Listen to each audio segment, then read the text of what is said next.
so tightly her knuckles blanched white. "You're not the only one?" I asked, voice low, uncertain. "No," she said, glancing down the hallway, then back at me. "It started last week. The elevator, it's like it's got a mind of its own.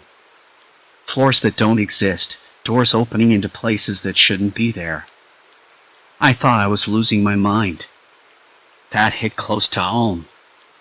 I nodded, swallowing a dry lump that had settled in my throat. "Me too." She hesitated, then added, "I'm Mara, by the way. I live on the 7th floor." I told her my name. Something about having someone else confirm the strangeness made the whole thing feel marginally less insane. But only marginally. "Have you tried calling the building management?" I asked. She shook her head. "No signal on my phone inside the building. And the landline, well, it's been dead since the elevator started acting up." I rubbed my temples. The silence between us felt heavy, crowded with unspoken questions. Then Mara's eyes flicked toward the elevator shaft at the end of the hall. "I think someone's messing with it." I blinked. "What do you mean?" She swallowed. "I used to work in maintenance. Not here, but I know how elevator controls work. The patterns, the wiring, the software. The way it's changing floors, skipping them, opening doors at weird times, it's deliberate. I'd never considered that. My mind jumped to every odd stop, every eerie hallway, every version of the apartment I'd stumbled into. Someone had to be pulling the strings. Who? I asked. And why? Mara shrugged, but her eyes darkened. That's what I'm trying to figure out. I glanced back at the elevator shaft. The dull hum inside was oddly familiar now, almost hypnotic. Do you think they're trying to trap us? She nodded slowly. That's my theory. But the big question is, who benefits? And how do we get out? The thought made my stomach twist. I'd felt trapped before, sure, but this was something else. A maze with no exit, designed by a mind that wanted to erase us, or at least keep us lost. Can you show me what you mean? I asked. Mara bit her lip. I've got some notes. Patterns I mapped out. If we can predict the stops, maybe we can find a way through. She moved into my apartment, the notepad clutched like a talisman. As she spread out her scribbles on my kitchen table, the overhead light flickered once, twice. Cold air brushed past my neck, like a warning. The notes were detailed numbers, item, times, cryptic symbols. The kind of obsessive record-keeping that made me both hopeful and deeply uneasy. Mara explained her process, pointing to a grid that showed elevator stops and anomalies. See, she said, tracing a shaky line, the elevator doesn't just skip floors randomly. It follows a pattern that repeats every few cycles. But each time, the pattern shifts slightly, like it's adapting. I leaned in, squinting at the numbers. So it's learning. She nodded.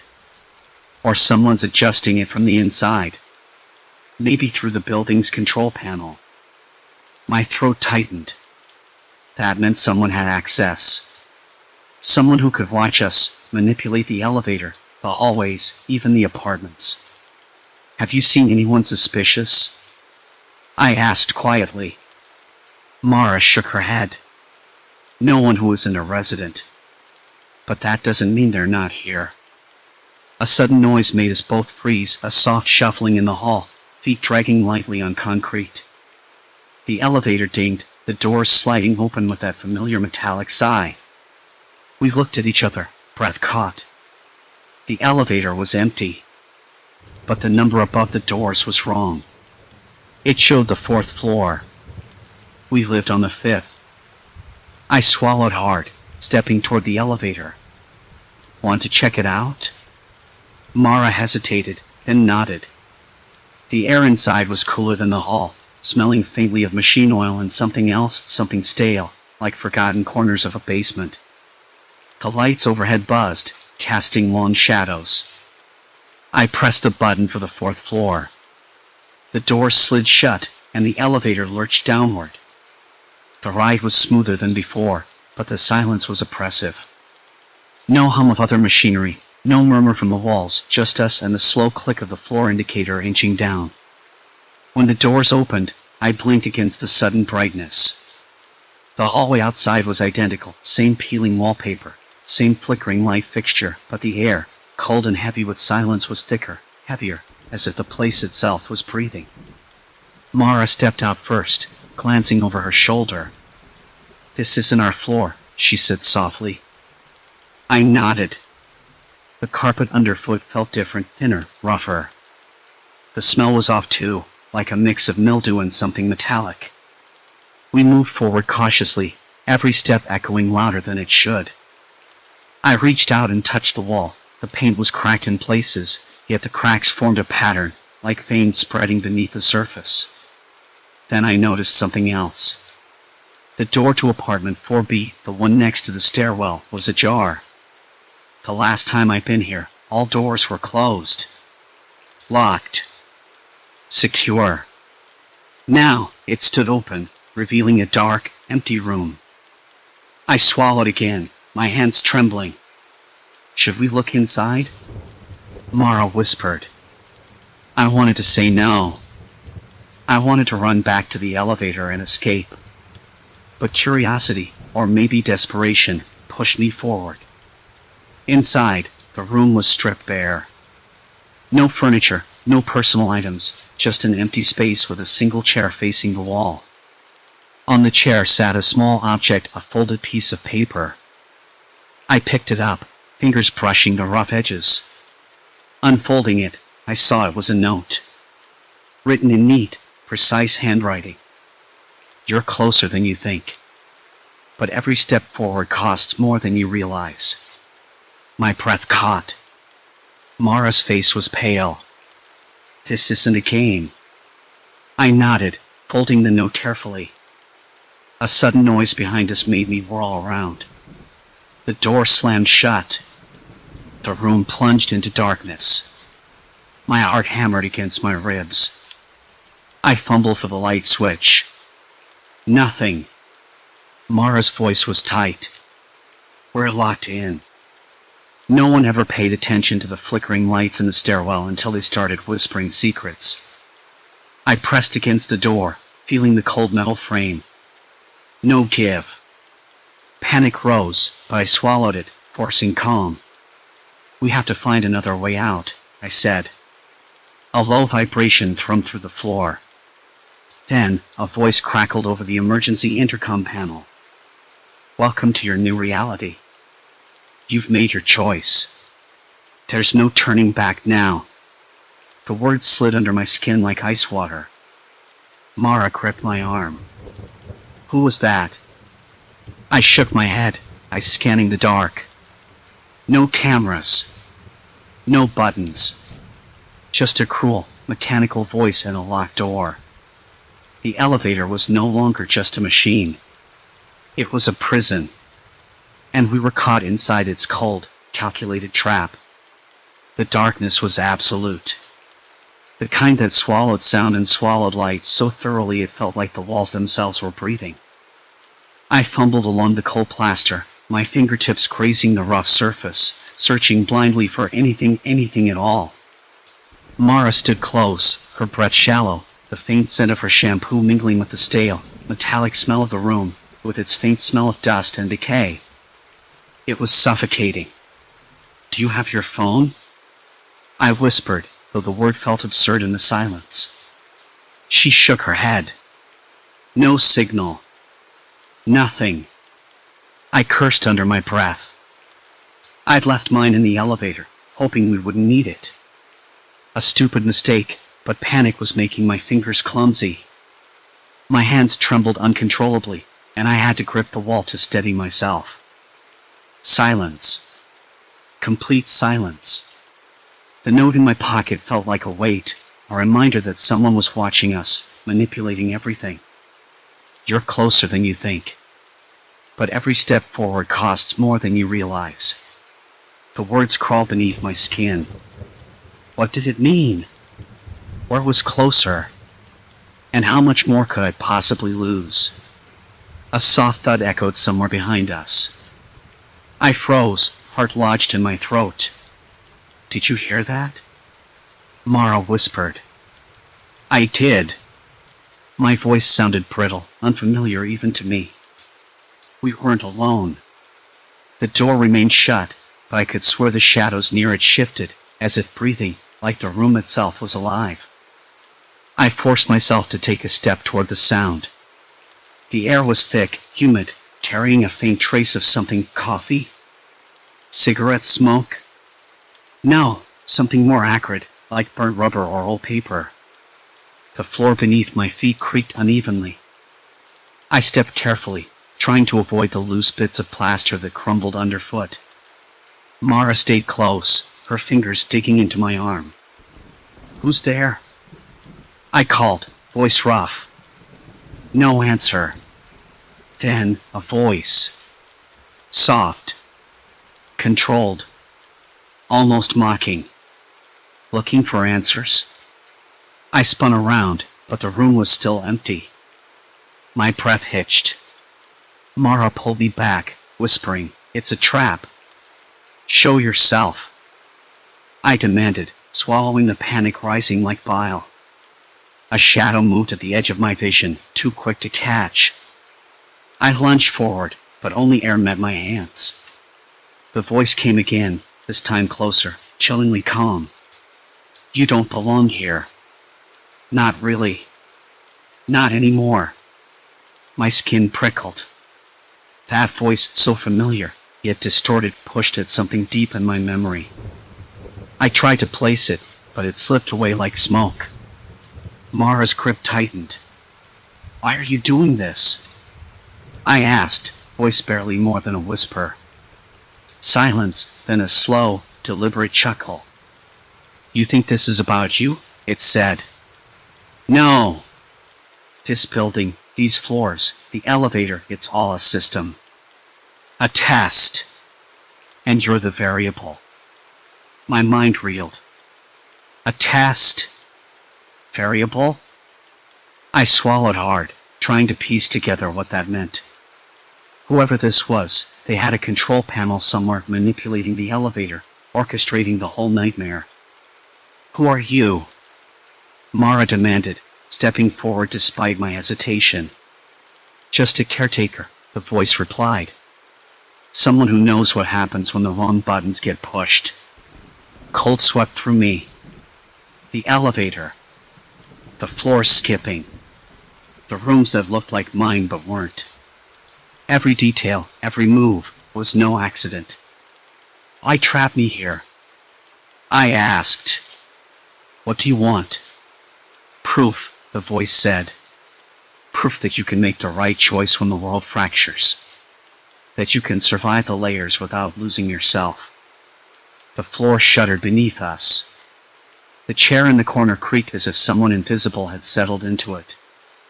I swallowed against the sudden dryness in my mouth. The room felt smaller. Closer. Mara's voice trembled. You're sick. Maybe, the voice admitted. But I'm necessary. A flicker of light, brief, like the pulse of a failing bulb, illuminated the room. I caught a glimpse of the chair. Empty. But for a second, I thought I saw a silhouette sitting there, head bowed. Questions slammed into me all at once. How many layers were there?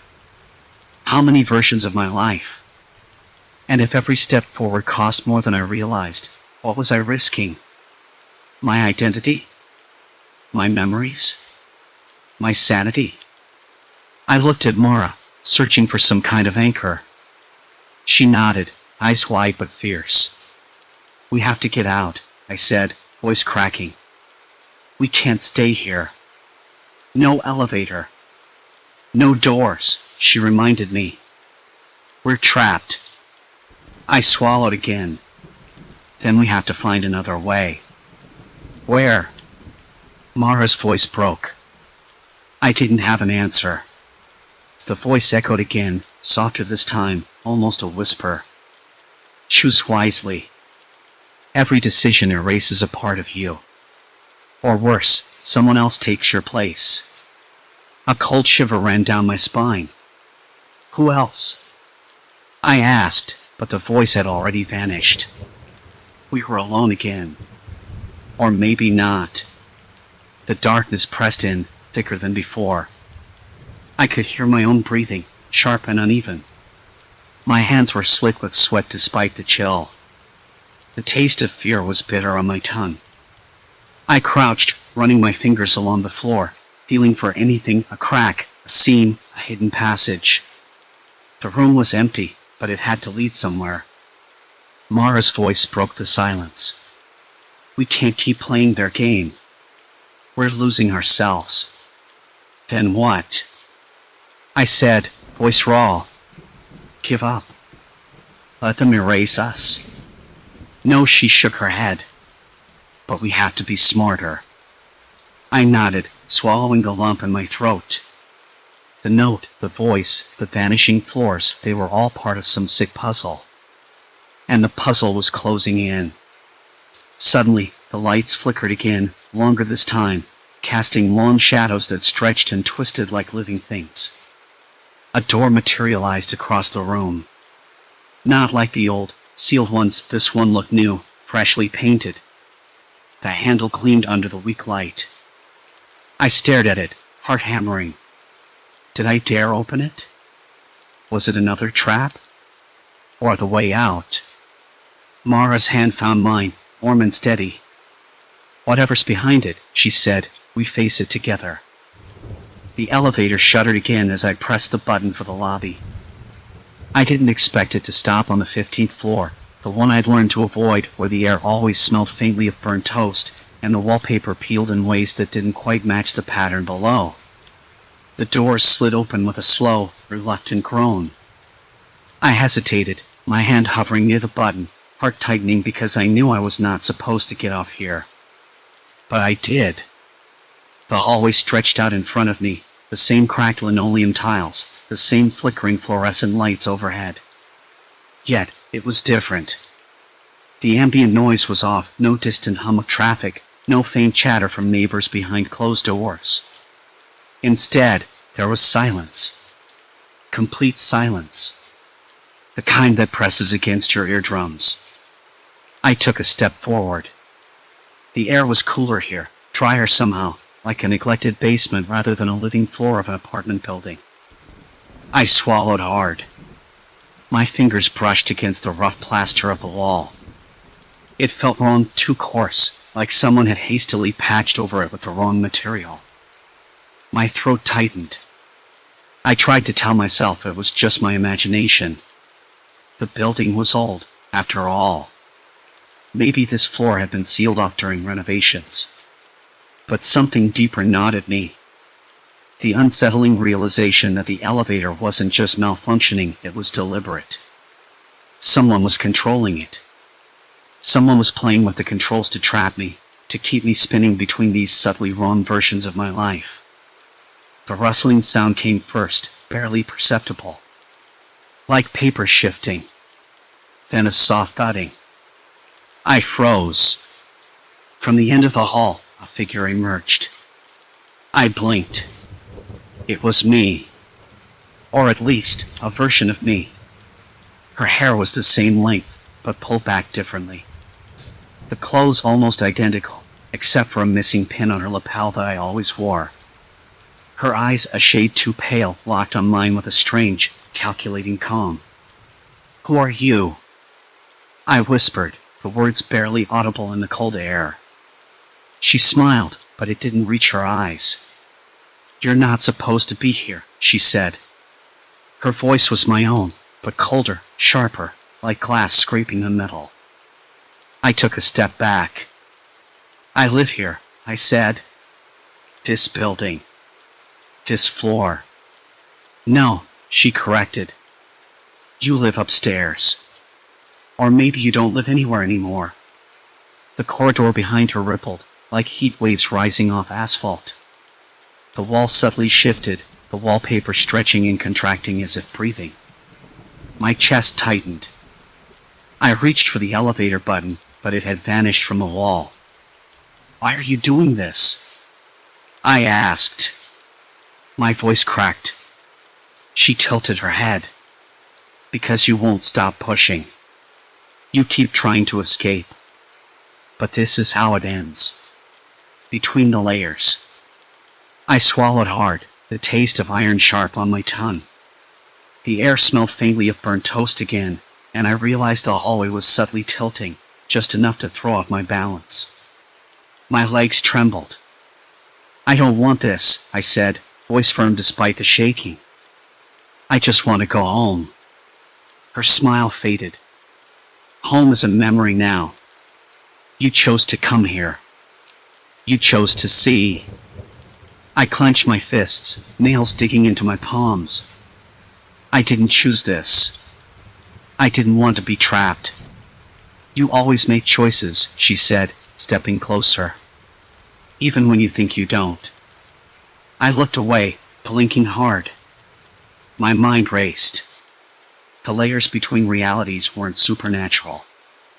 They were human-made, a product of obsession or madness. Someone was manipulating the elevator to keep me disoriented, isolated. But why? And how? Then it hit me, the maintenance room. The control panel.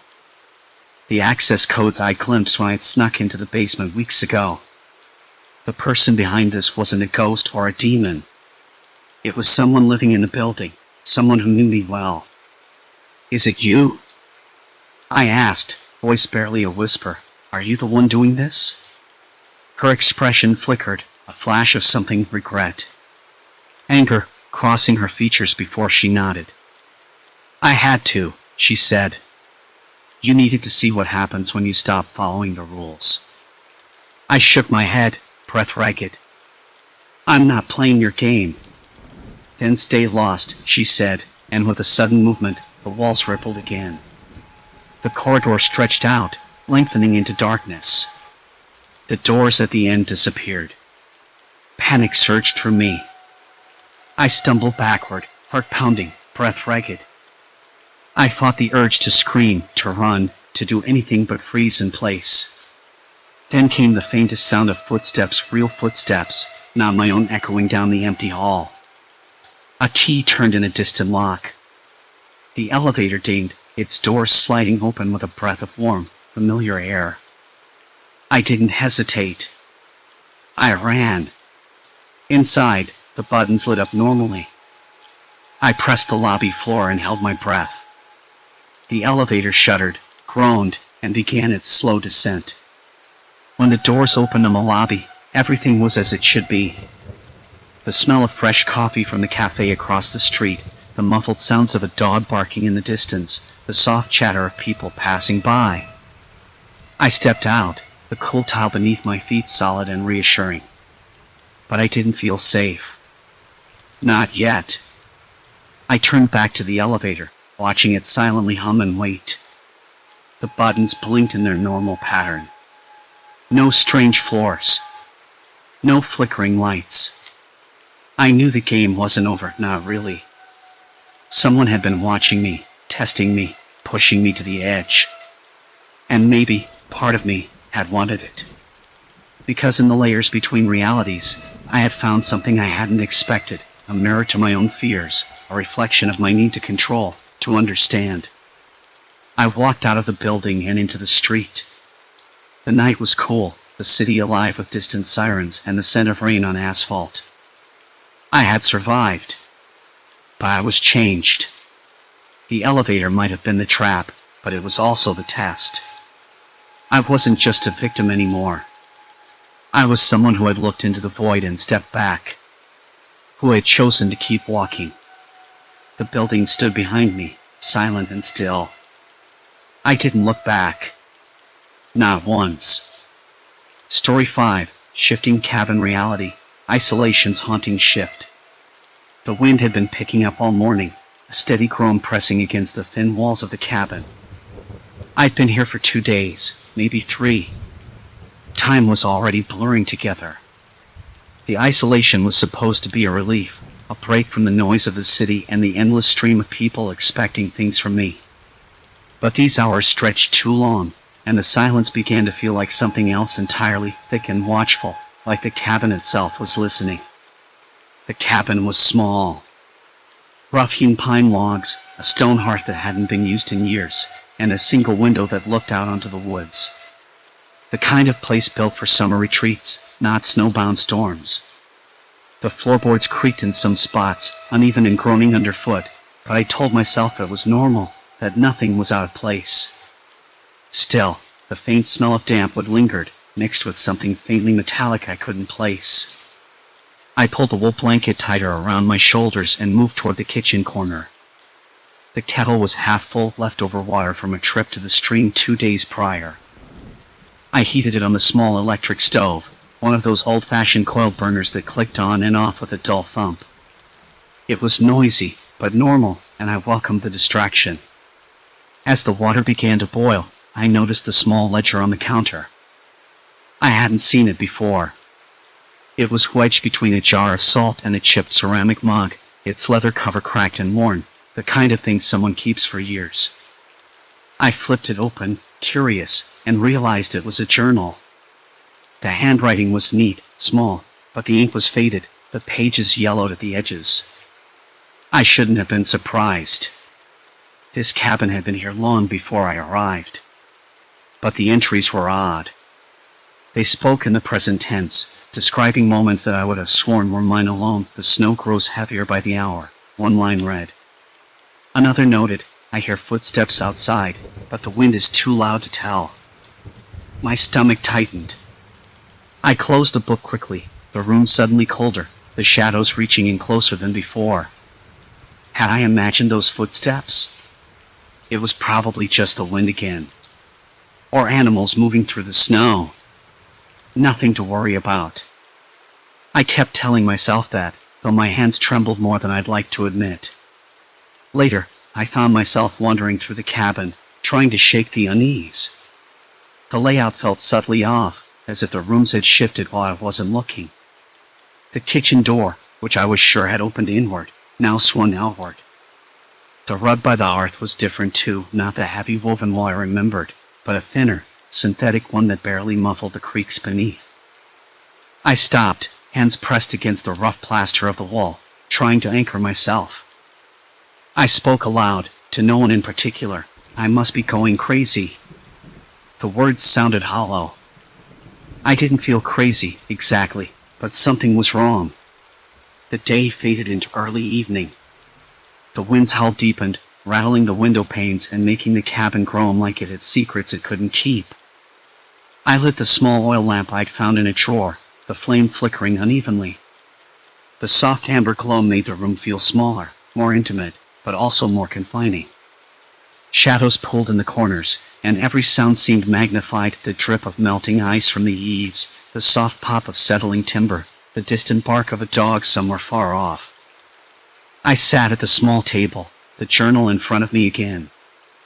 I hesitated, then opened it to a fresh page, one that hadn't been written in for years, apparently. I found myself writing, almost without thinking, I'm alone here. The storm won't break for days. Everything outside is disappearing under snow. The pen scratched awkwardly.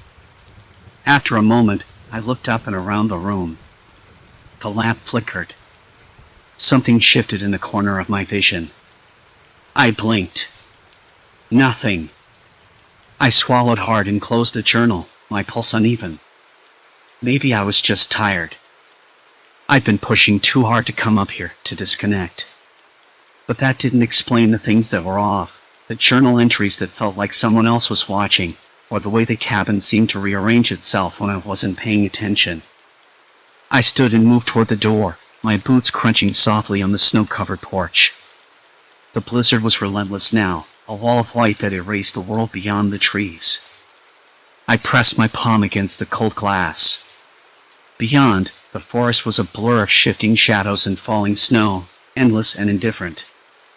It struck me, then, how utterly alone I was. Not just in this cabin, but in this moment stretched thin between certainty and doubt. I wanted to call someone, but my phone had no signal, and the charger was dead. The isolation was complete. I stepped back inside and locked the door behind me, though I wasn't sure what I was afraid of. The sound of the bolt sliding home seemed too loud, too final. I returned to the table and stared down at the journal once more. Then I saw it, a page I hadn't noticed before, tucked between others, written in a different hand.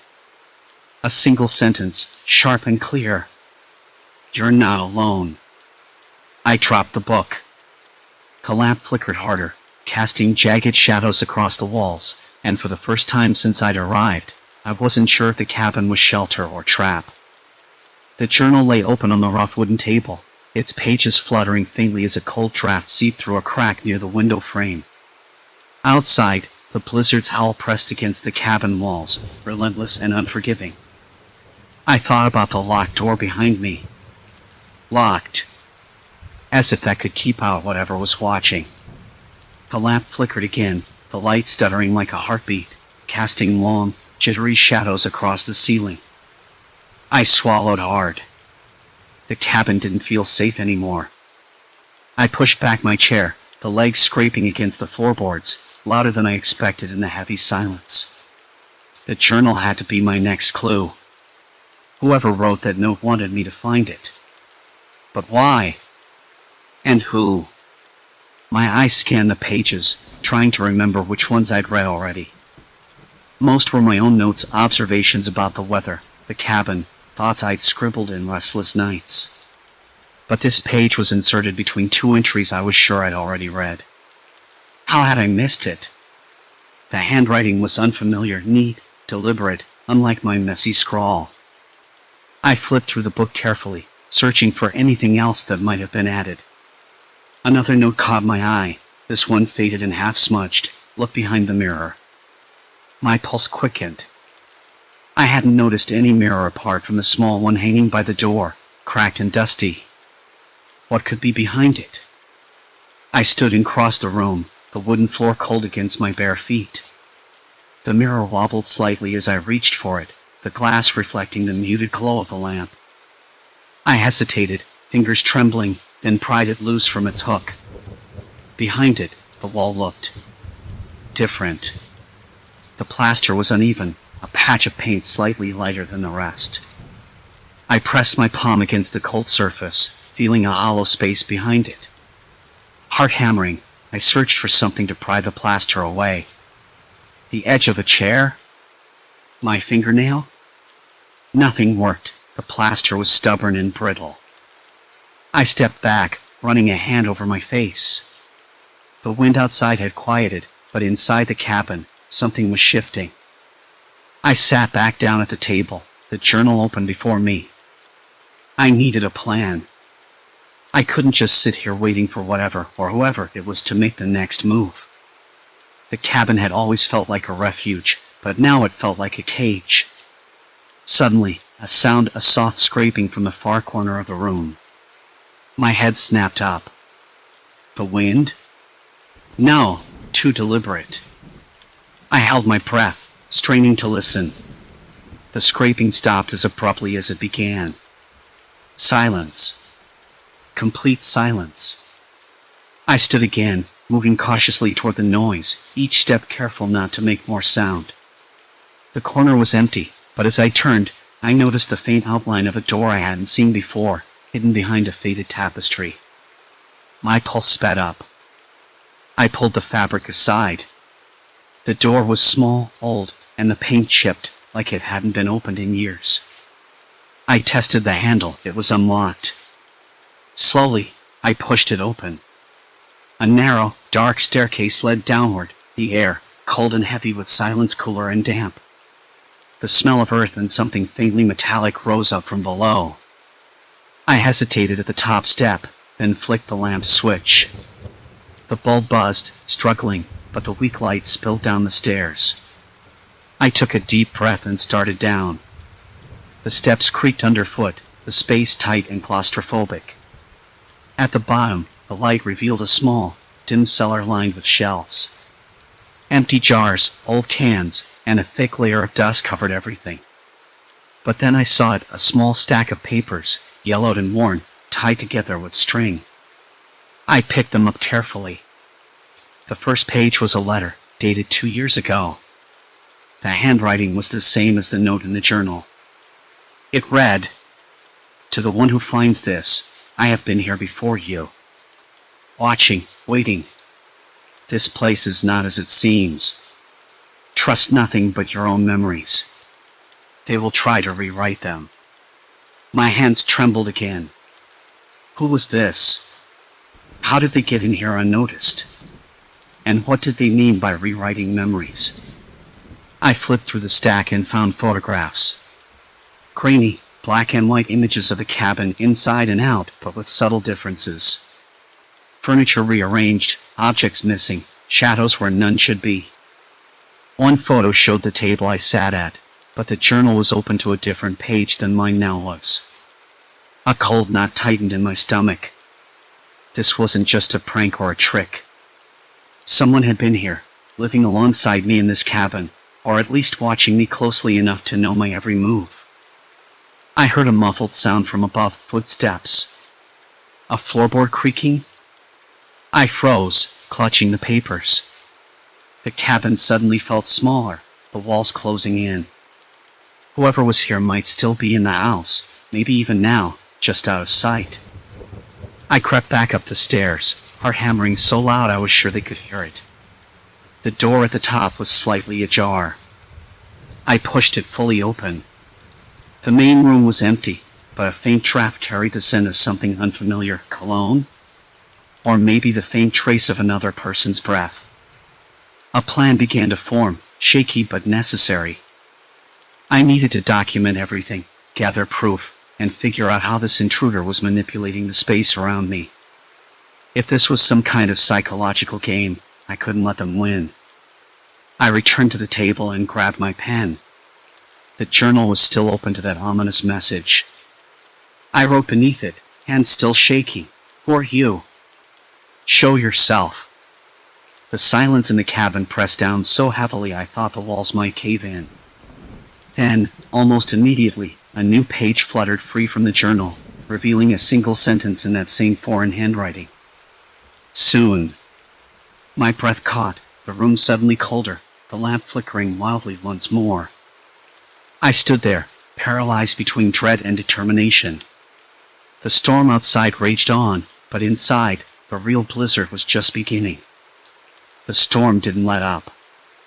I stared at the flickering lamp, its weak glow throwing long shadows that danced on the walls, making the room, with its faint smell of dust and decay, feel less like a shelter and more like a trap. I swallowed hard and forced myself to stand. The cold air seeped through the cracks in the window frames, sharp and biting, but I needed to move. Sitting still wasn't helping. It never helped. The draft that had carried the faint scent of cologne earlier was back. It was subtle, almost sweet, like sandalwood mixed with something metallic. Not a smell you'd find in the woods, and certainly not something left by the storm.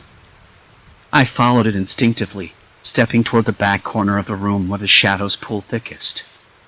The floorboards creaked underfoot, a dry, hollow sound that made me wince. There. Behind the old bookshelf, something was off. The shelf had shifted. I was sure of it. Yesterday, it had been flush against the wall. Now it leaned slightly forward, revealing a narrow gap behind it.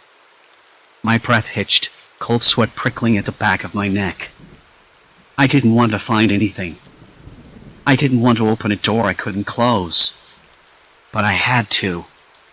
I grabbed the edge of the shelf and pulled. It moved with a reluctant groan, scraping against the floor and wall. Behind it was a narrow passage, just wide enough for a person to squeeze through. The air that rushed out was stale, thick with dust and the faintest trace of something else, old paper, maybe. My skin prickled.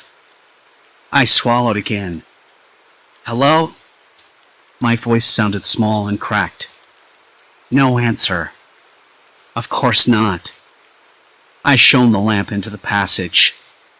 It stretched back a few feet, ending in a rough door, almost hidden in the shadows. The wood was splintered, the paint cracked and peeling. My hands trembled as I reached for the rusted knob. It turned with a reluctant creak.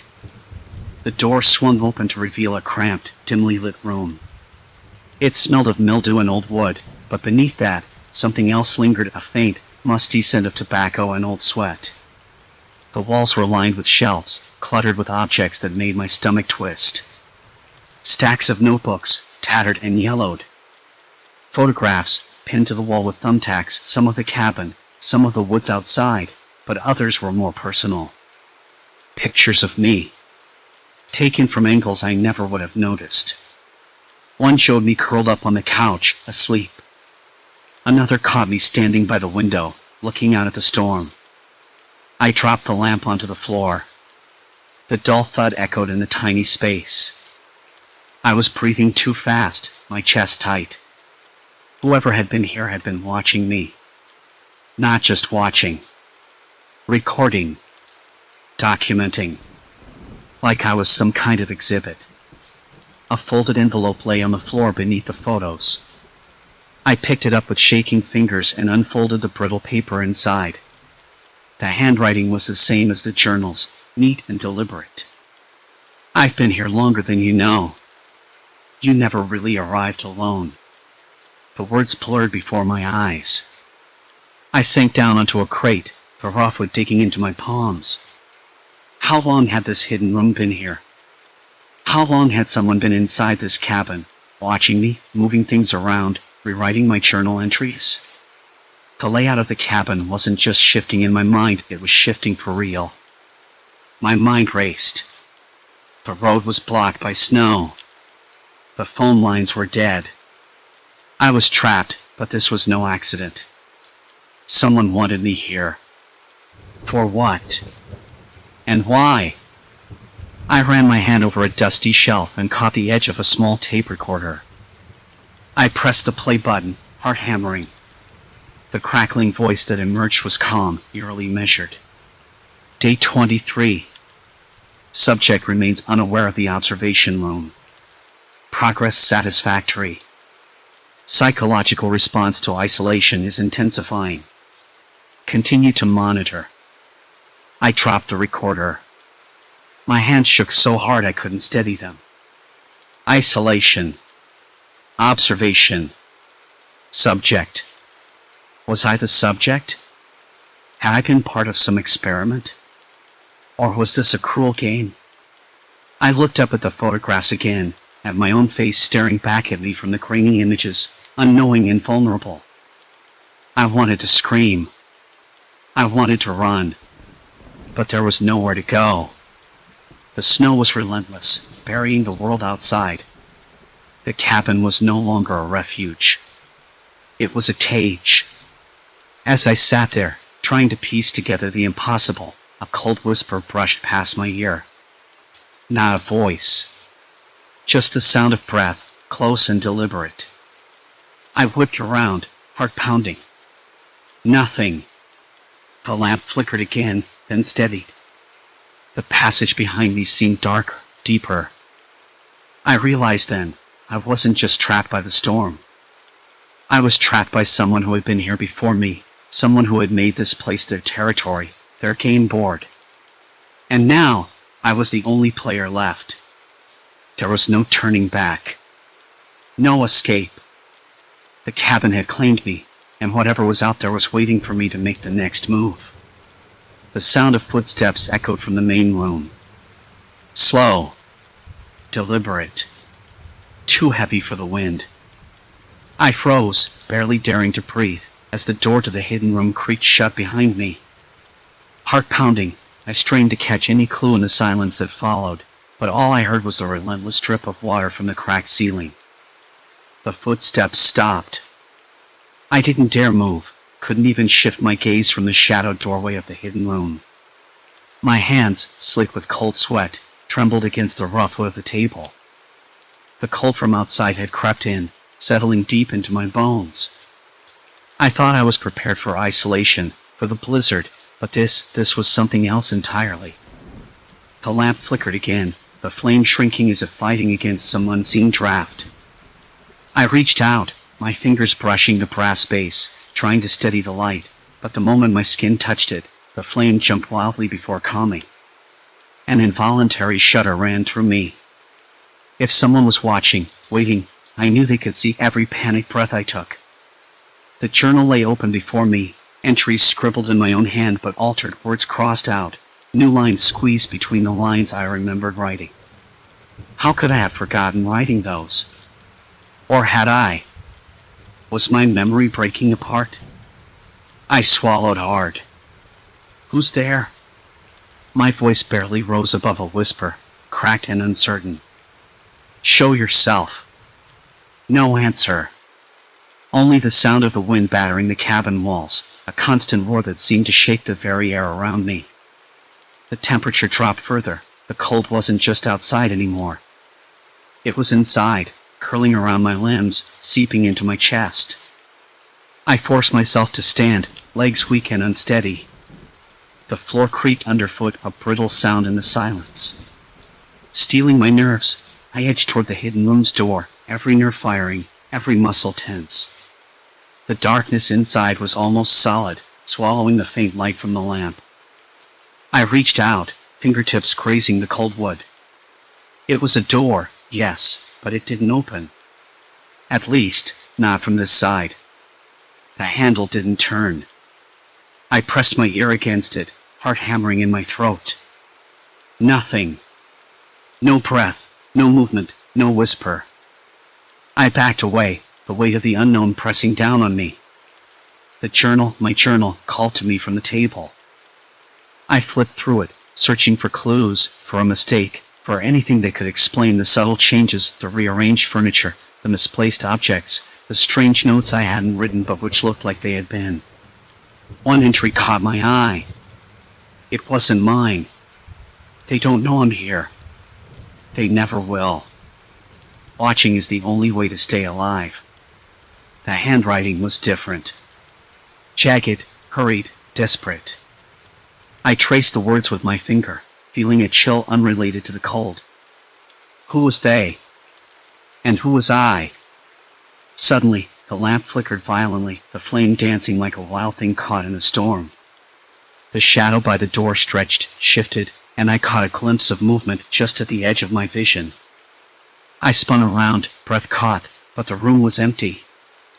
That's when a low creak came from the ceiling, followed by the unmistakable sound of something sliding against wood. A soft scraping, rhythmic, deliberate.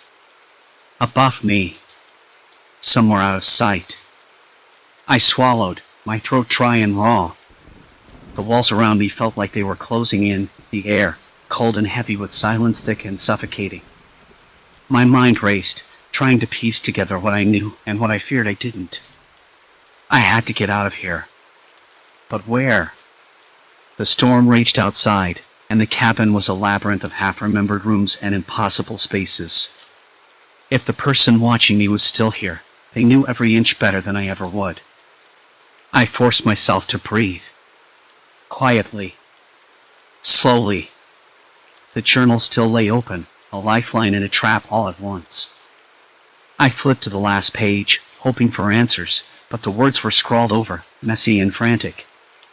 Trust no one. Not even yourself. A laugh bubbled up, dry and bitter. I ran my fingers through my hair, tugging hard enough to hurt. Was I losing my mind? Maybe. But if I was, it didn't explain the footsteps, the changes, or the whisper of breath against my ear. A sudden noise made me jump, a door creaking open somewhere deeper in the cabin. The sound was too slow, too deliberate to be the wind. I pressed my back against the wall, heart exploding in my chest, and peered around the corner. The hallway was empty. Or so it seemed. I took a step forward. Then another. The smell hit me before I saw it, a faint coppery tinge, like old pennies mixed with something darker, something metallic and sharp. My stomach churned. There, in the dim light spilling from a cracked window, was a small pool of dried blood. I knelt beside it, fingertips trembling as I touched the sticky stain. The cold was no longer just in the air, it was in the blood. I swallowed hard. The cabin wasn't just a cage. It was a trap when I was falling deeper into it with every breath. Footsteps again. Closer this time. I scrambled backward, knocking over a chair that crashed loudly against the wooden floor. The sound echoed through the cabin like a gunshot. I held my breath, heart slamming so hard it might burst through my ribs. Silence. Then a voice. Low, calm, inches from my ear. You shouldn't have done that. I spun around, empty room. My chest heaved, breath ragged. I wanted to scream, to run, but my legs refused to move. The voice was all around me, impossible and real. I clenched my fists, nails digging into my palms. If this was a game, it was one I didn't want to play. But there was no choice. I had to find the person behind the voice. I had to confront whoever had been watching me, manipulating me, erasing my memories and rewriting my reality. And I had to do it before the storm ended and I was trapped here forever. The door to the hidden room creaked open slowly, revealing a sliver of light and shadow. Something or someone was waiting inside. I swallowed the bile rising in my throat and stepped forward. Because if I didn't, I knew the cabin would swallow me whole. The door creaked wider, the thin beam of light slicing through the cabin's heavy darkness like item. The room was small, cramped even, barely more than a closet, but it had been transformed. Shelves lined the walls, stacked with notebooks, photographs, scraps of maps, and dozens of little trinkets, buttons, torn fabric patches. A cracked wristwatch stopped at 3:17. I sank onto a rickety chair, overwhelmed by the quiet accumulation of someone else's obsession. I picked up a journal, the leather cover soft and worn. Flipping through pages filled with cramped handwriting, I saw my own entries, words I recognized, but different. Altered. Some lines crossed out, replaced with notes I didn't remember writing. Observations that felt like they belonged to a stranger, yet they were about me. About this cabin. About the blizzard. A cold knot twisted in my stomach. Someone had been living here, observing me, rewriting my story. They knew my thoughts, my fears, maybe even my memories. The idea made my skin crawl, 1,000 tiny eyes watching from the shadows. I closed the journal, heart hammering. I was not alone in this cabin. Had I ever been? A floorboard creaked behind me. I spun around, but the room was empty. No shadows moved, no breath disturbed the stale air. Just silence. Complete silence. I know you're here, I said, voice barely above a whisper. No answer. I stood, pacing, the rough plaster walls pressing in.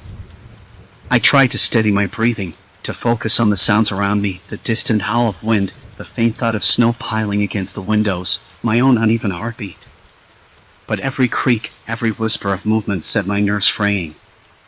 I remembered the voice from before, low and calm, inches from my ear. You shouldn't have done that. What had I done? What was I supposed to stop? Or was this some twisted game, a cruel experiment to break me down? I needed to get out. I needed to find the person behind all this. But the blizzard was a wall of light outside, thick and unyielding. It had trapped me here, and maybe it was part of their design. I returned to the main room and surveyed the cabin again, looking for anything I'd missed. The furniture seemed subtly shifted, the armchair was now at a slightly different angle, the kitchen table nearer the window. The layout was morphing, small but deliberate changes that made me doubt my own memory. I ran my hand over the rough grain of the wooden table, feeling its familiar grooves. The cabin was the same, yet it wasn't. Like a house of mirrors, reflecting fragments of truth and lies. I sat back down, pulling the journal onto my lap again. This time, I read more carefully, comparing my original entries with the rewritten ones. There was a pattern, an unnerving narrative of control, observation, and erasure. I was a character in someone else's story, a subject under a microscope. Was I losing my mind? The thought was almost comforting. If I could blame hallucinations, paranoia, sleep deprivation, maybe I could hold on to some semblance of reality. But the journal wasn't fiction. There were facts, dates, times, descriptions that matched perfectly with the outside world. The storm had begun 3 days ago. The snow had piled higher since then. The food stores were dwindling. I tried the radio again. Static. No signal. The power was out, and the storm was likely too fierce for any connection. Hours passed, or maybe minutes. Time was a slippery thing here. I lit a candle, its small flame casting long shadows against the peeling wallpaper. The flickering light made the room feel alive, but also more sinister.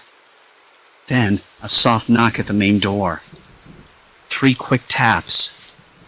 I froze, breath caught in my throat. "Who's there?" I called, voice cracking. No answer. Just a muffled howl of the wind. I approached cautiously, hand hovering near the doorknob.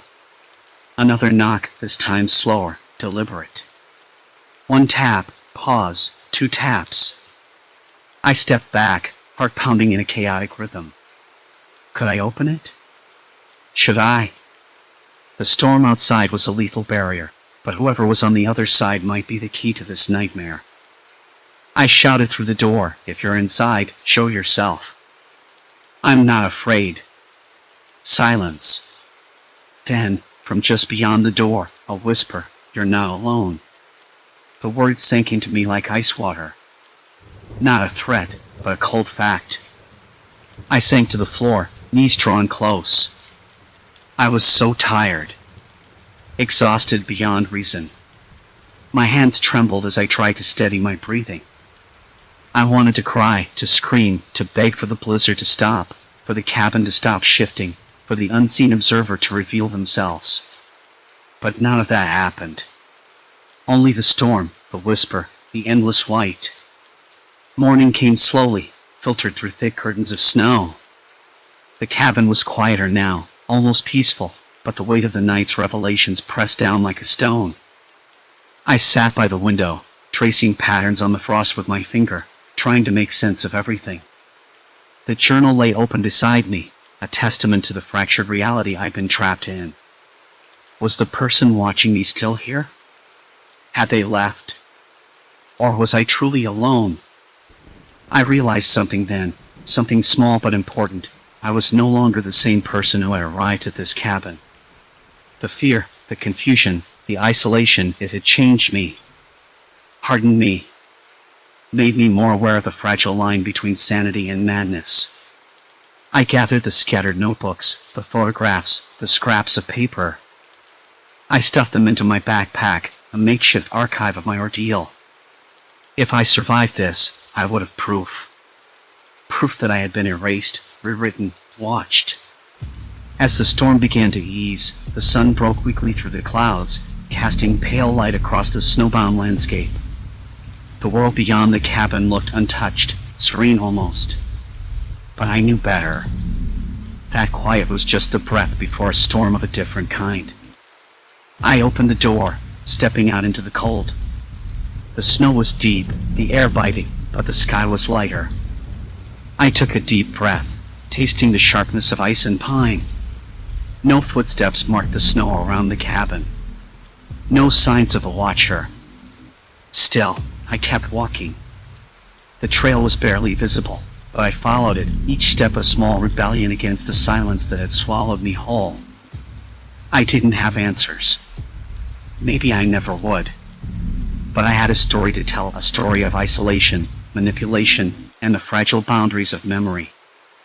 And that was something no one could take away. Story 6, Mistaken Target, Shadows of a Hidden Threat. I never noticed the way the streetlights flickered until that night. It was nearly midnight when I left the office.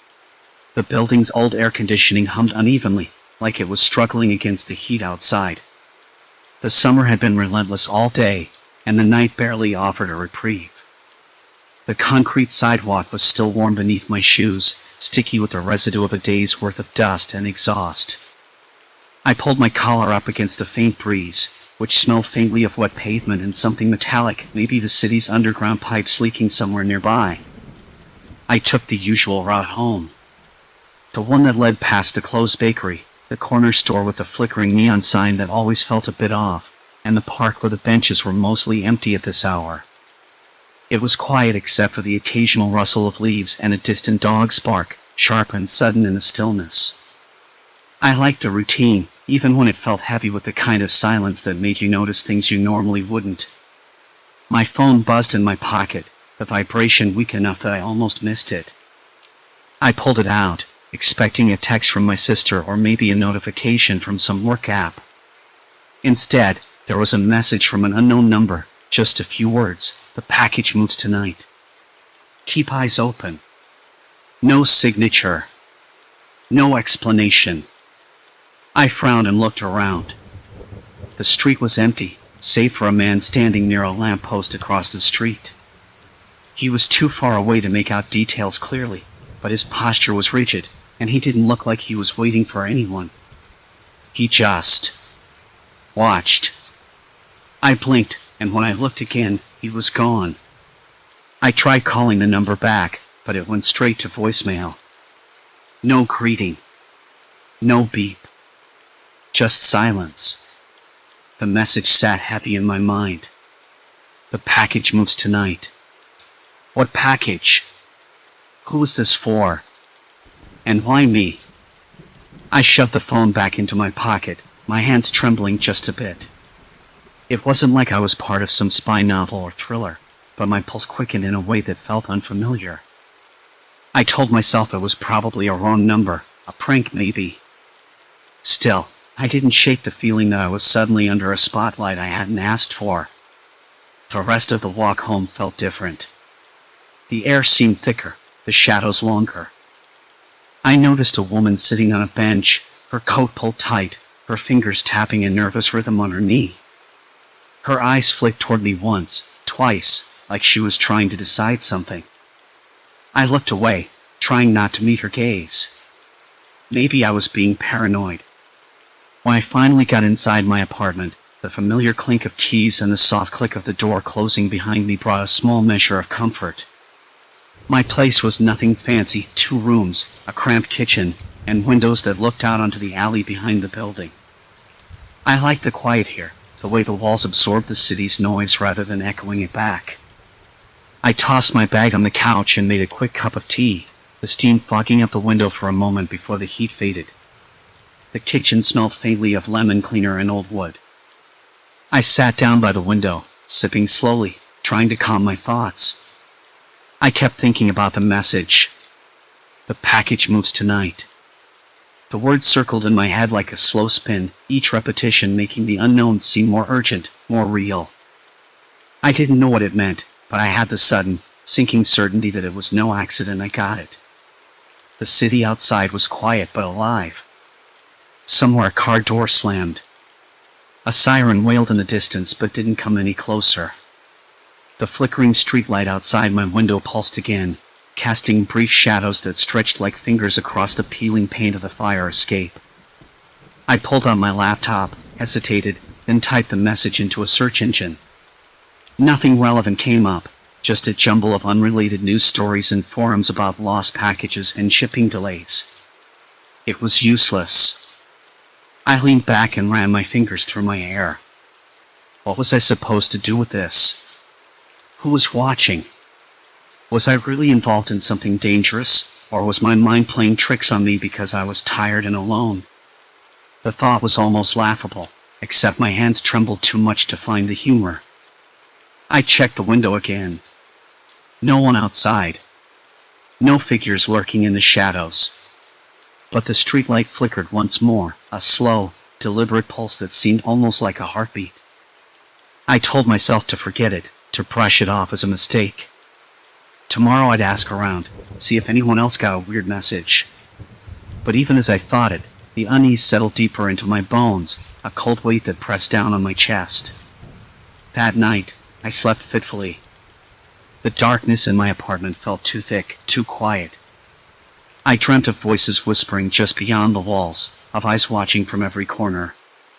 When I woke, the first thing I did was check my phone. No new messages. No missed calls. But I knew it was only the beginning. The day stretched on, each hour dragging heavier than the last. Shadows seemed to linger longer in the hallways, and even the sunlight felt filtered, as if something unseen had dimmed the world. I couldn't shake the feeling that I was being led somewhere, though where, I had no idea. The morning light was reluctant, stubbornly gray through the half-closed blinds. I forced myself up, the mattress sighing under me, and shuffled to the kitchen. The kettle's whistle was a thin, sharp sound that sliced through the quiet apartment.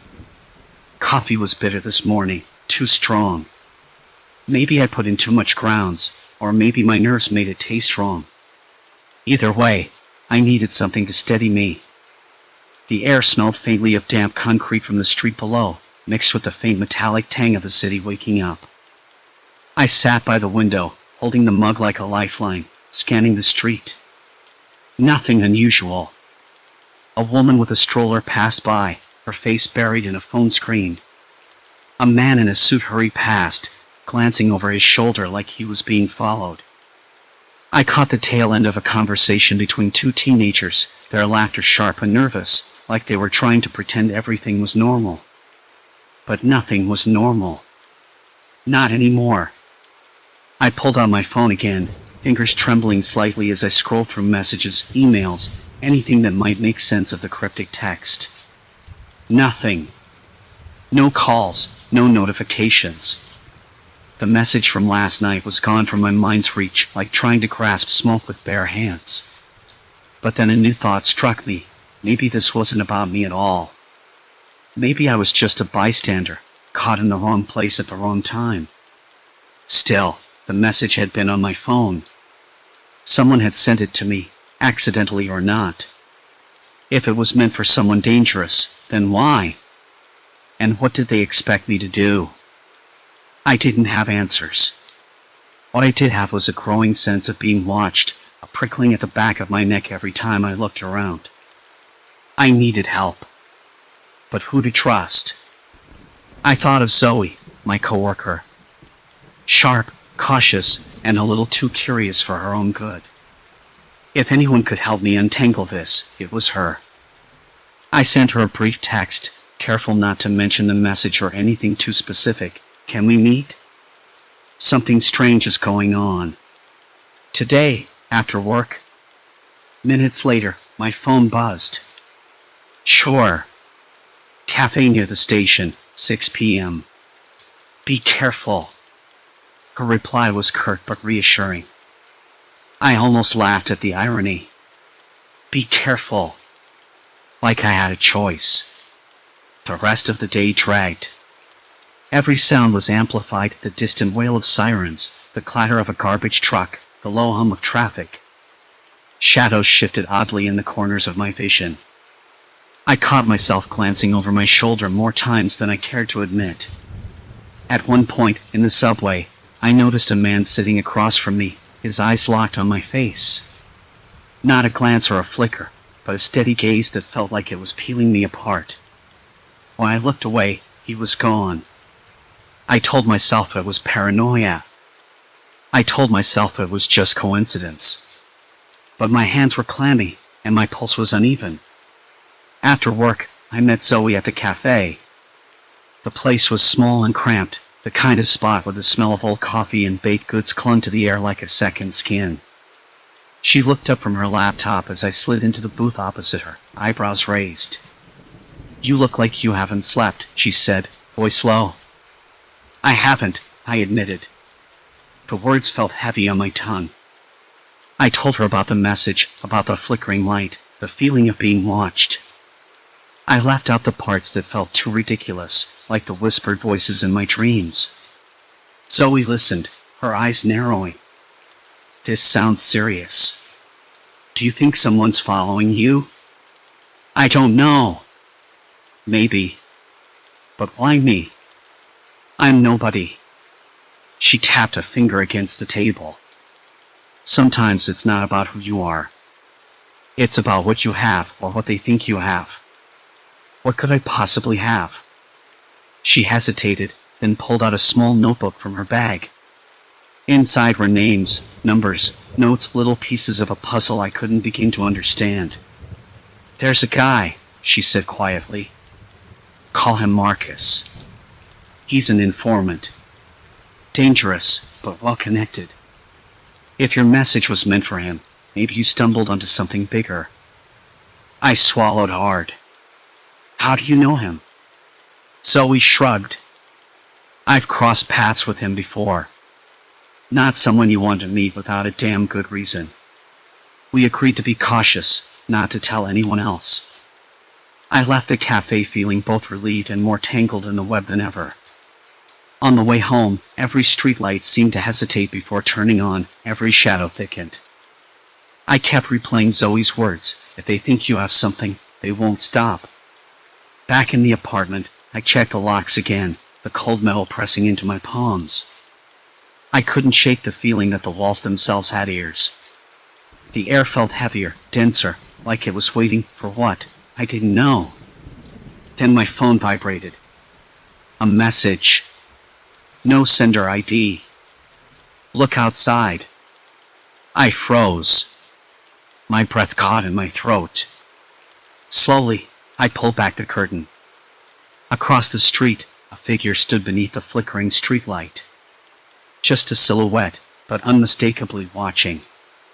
The streetlight pulsed once more, deliberate and slow.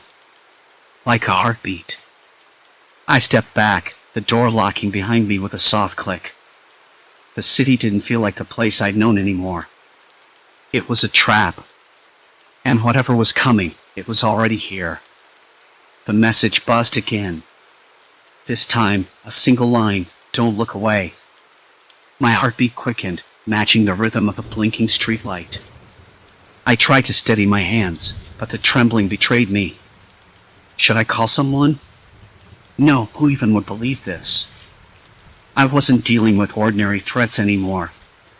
The silhouette moved suddenly, disappearing into the shadows between buildings. I squinted, trying to catch a glimpse, but the street was empty once more. A cold wind swept through the street, carrying a faint whisper that I couldn't quite make out. Then my phone vibrated a third time, and this message chilled me to the bone. "They're closer than you think."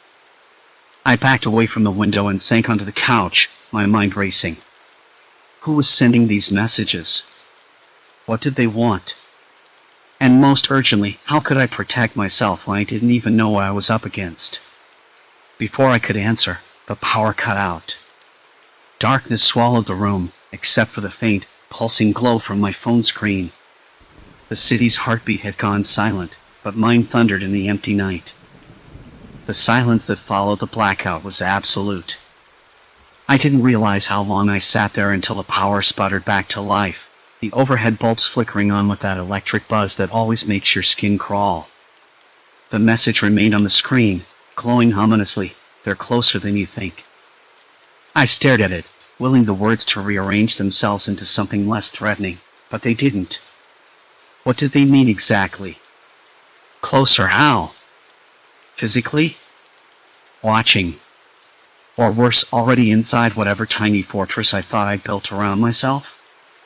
A sudden noise from the street below jerked me upright. Footsteps, slow and deliberate, echoed faintly against the pavement. A shadow shifted beneath the flickering streetlight. I swallowed hard, the taste of stale coffee and fear thick in my mouth. Then the footsteps stopped. Just like that. And the street was quiet again. I forced myself to move, to do something. Sitting still had only made the walls close in tighter. I grabbed my coat and keys, slipping out the door into the night. The cold air hit me like a slap, sharp and awake, smelling of damp asphalt and something faintly metallic that I couldn't place. I told myself it was nothing. Just the city. But the hairs on the back of my neck twitched anyway. I walked without a destination, each step pulling me further from the safety of my apartment but closer to something I couldn't name. Maybe it was clarity. Maybe it was just a bad idea. I passed under another streetlight, its bulb flickering erratically like the one outside my window. I looked back. No one. Then my phone buzzed again. This time, the message was different, almost casual in comparison. Trust no one. Not even yourself. I stopped dead. The words echoed in my head, louder than the footsteps or the hum of the city. Not even myself? Did they know me? How much had they seen? The idea was absurd. Paranoia, that's all this was. But the pit in my stomach said otherwise. A figure emerged at the corner of the block, stepping out from the shadows with a deliberate ease that made my pulse spike. I didn't recognize the face, too dark, too obscured, but that didn't make me feel any better. The stranger's eyes locked on mine, unblinking, unreadable. I wanted to look away, to disappear, but something pinned me there. Looking for someone? The voice was calm, almost bored. Not a threat, but not friendly either. I'm not sure. My voice cracked. I wasn't lying, but I wasn't telling the whole truth either. The figure shifted closer, and I caught the faintest scent of something, cigarette smoke. Or maybe just the cold, sharp smell of the night mixing with sweat. You're in deeper than you think, the voice said. And there's no turning back. I swallowed. Who are you? Just someone who knows what happens next. Then the figure turned and disappeared into the maze of alleys, swallowed by shadows. My hands trembled again, this time from cold and adrenaline. I felt exposed, like I'd been stripped of all my defenses in one breath. The message replayed in my mind, the stranger's words circling like vultures. There was no running. No hiding. Not anymore. The next morning, I woke with the weight of last night pressing down on me like a physical force. The sunlight filtering through my blinds felt intrusive, unwelcome. I stared at the ceiling, the memory of the messages and that voice lingering like a bad taste. I tried to convince myself it was all a mistake, that I'd imagined things, that I could just go back to my normal life. But I knew better. I sat up and checked my phone. No new messages. But the screen was cracked, not before, I was certain, probably from last night, when I dropped it. A small thing, but one more crack in the fragile illusion that I was still in control. I spent the morning pacing, listening to the city waking up, the distant roar of engines and muffled conversations floating through the open window. I felt watched. Every shadow seemed too long, every glance from a passerby too sharp. Late in the afternoon, I decided to visit a coffee shop I'd never been to before, a quiet place on the edge of town that felt removed from the usual chaos. Maybe anonymity would help. Maybe I could think. Inside, the air smelled of burnt espresso and old books. I ordered a black coffee and settled into a corner seat, my phone face down on the table. I needed to focus, to figure out what I'd gotten myself into. That's when I noticed her. A woman sitting alone at the table opposite me, her eyes scanning the room through thick glasses. She had a notebook open, scribbling furiously, but her gaze flicked up every few seconds like she was waiting for something or someone. I recognized that look. It was the same one I'd seen in the stranger last night. Someone who knew more than they should. Someone who was part of this shadow game. I debated whether to approach her. It felt reckless, but standing still wasn't an option anymore. I cleared my throat and said, "You write for the Gazette?" She looked up sharply, surprise flickering across her face before she masked it with a polite smile. "Sometimes," she said. "Why?" "Just a guess." I reached out, pushing my cracked phone across the table. "I've been getting some strange messages. Thought maybe you'd know something." Her eyes darkened. "You don't know what you're dealing with. Once you start down this road, there's no turning back." I nodded, feeling the truth of her words settling over me like a shroud. "I know." She leaned in, lowering her voice. "Meet me here tomorrow, same time. I'll tell you what I can. But be careful. They watch everything. The cafe door chimed as someone entered, and she glanced up, tense. You need to go. Now. I grabbed my coat, heart hammering. Outside, the day had slipped into dusk, and the streets were filling with shadows twice as long as before. I walked away without looking back, the sensation of invisible eyes drilling into my back. That night, I lay awake, the ceiling once again my only companion. The truth was coming into focus. This wasn't about a simple mistake or a wrong text. It was a trap, and I was the bait. There was no escape. Only deeper darkness. I didn't sleep. I should have known. There's always someone watching. Always. By dawn, I was restless, pacing the cramped apartment like a caged animal. My phone lay face down on the kitchen counter, silent but loaded, waiting for the next move. I flipped it over and stared at the screen. Nothing new. No calls, no texts. Just that damned cryptic message, the one meant for someone else but delivered to me. The line between who I was and who I was becoming blurred with every passing hour. I wanted to believe this was all a mistake, that I'd be able to walk away. But that thought felt like a lie I told myself to keep breathing. I dressed quickly, throwing on a jacket that smelled faintly of damp wool and stale smoke from the apartment below.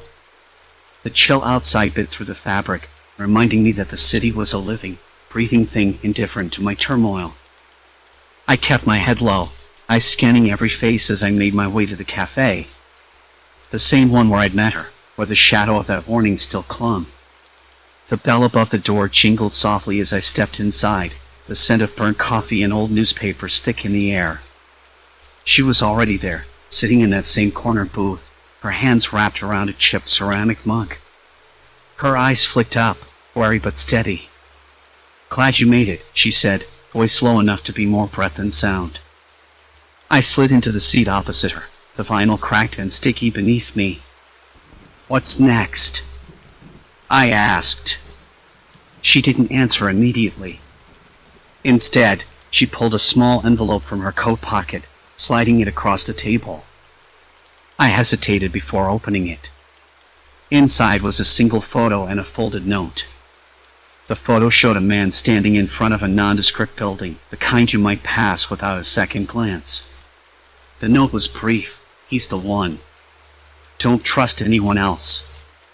My hands trembled slightly as I folded the paper back up. Who is he? Her eyes darkened further, if that was even possible. Not who. What?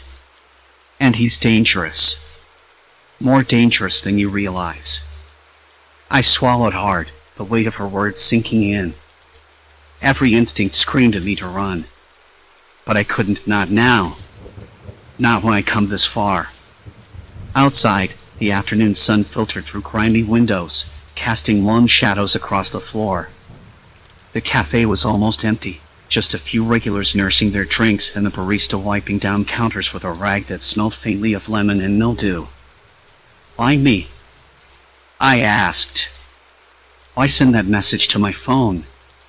She looked away, focusing on the chipped rim of her mug. "Because you're the only one who might listen. And because they think you're expendable." I blinked. "Who's they?" She leaned in, voice dropping to a whisper. "People who don't want this to get out. People who would bury it deep if they could." The words hung in the air, thick and suffocating. I swallowed again, the dryness in my throat suddenly unbearable. "And if I refuse?" Her eyes met mine, hard and unyielding. "Then you disappear." Quietly. The thought sent a shiver down my spine. Disappear. Like I'd never existed. Like the last few days hadn't happened at all. I looked away, focusing on the rough texture of the table, trying to steady the rush of thoughts swirling in my head.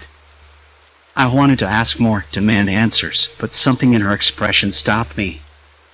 A warning. A promise of danger. The cafe door jingled again, and I caught a glimpse of a man standing just inside, scanning the room with its faint smell of dust and decay with a slow, deliberate gaze. His coat hung loosely over his frame, and his eyes were sharp, calculating. He wasn't a regular. I could tell. My pulse quickened. I glanced back at her. Who is that? She followed my gaze and stiffened. Stay here. Before I could protest, she was already moving toward the exit, her footsteps quick and sure. I sat frozen, the photo and note burning a hole in my pocket. The man's eyes locked onto mine for a moment, a fraction of a second that stretched into eternity before he turned and disappeared down the street. I wanted to get up, follow her, confront him, do anything but sit and wait. But my legs refused to obey. Minutes passed. Maybe 5. Maybe 10. The cafe felt suddenly too small, the air thick with tension. The muffled sounds of traffic outside blended with the occasional clink of cutlery and murmurs from the few remaining customers.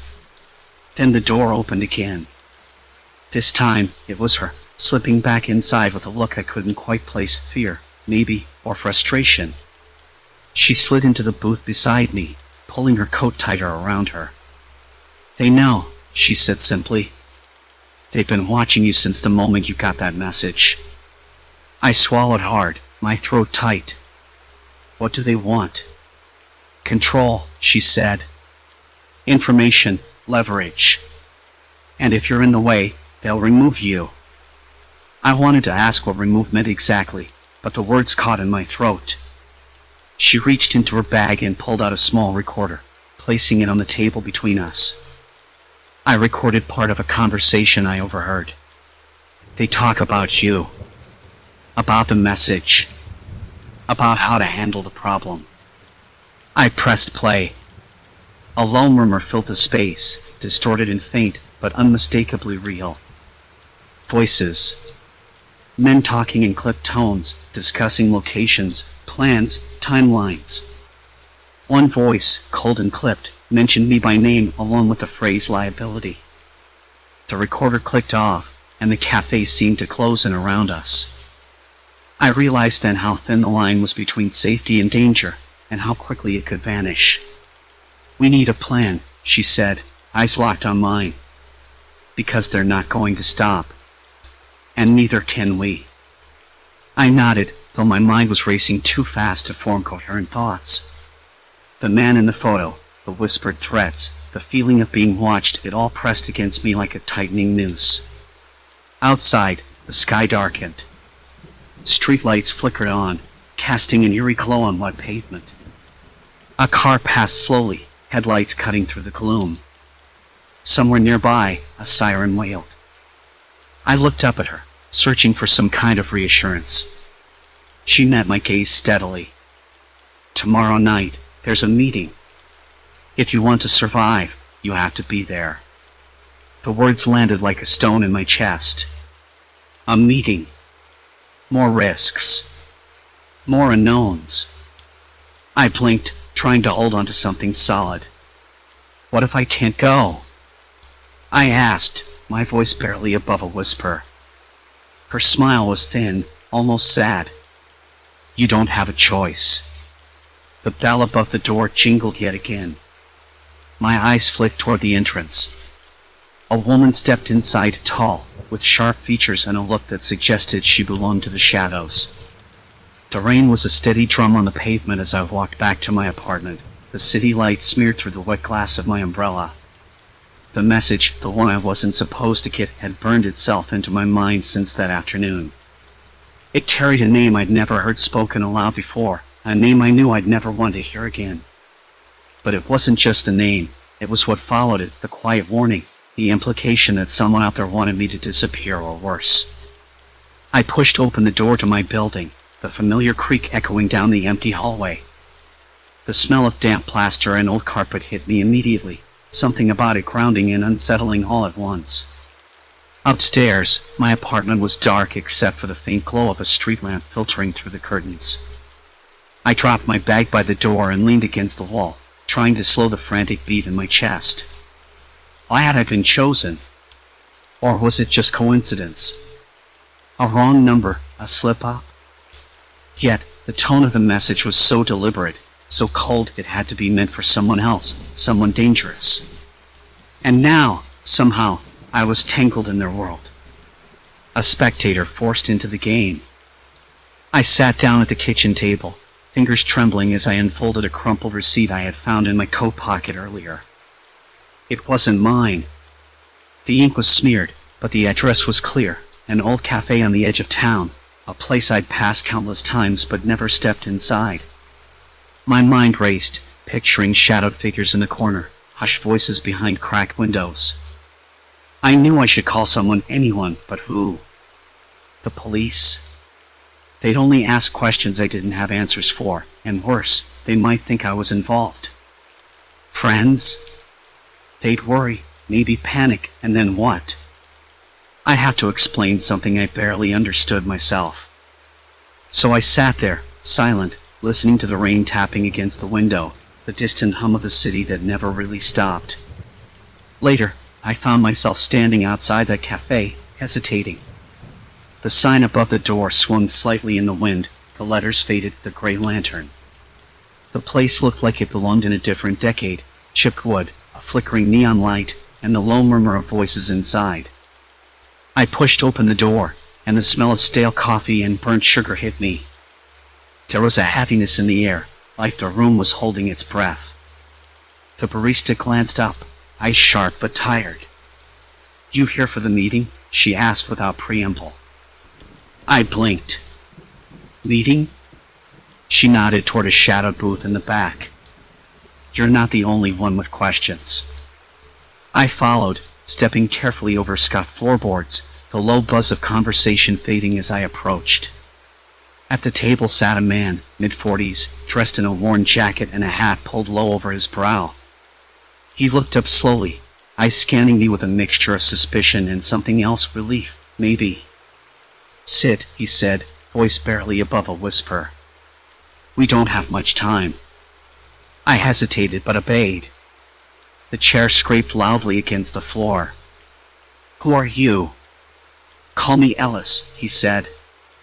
"You've been drawn into something deeper than you realize. That message you got? It's not just a warning. It's a lifeline." I swallowed hard. "Why me?"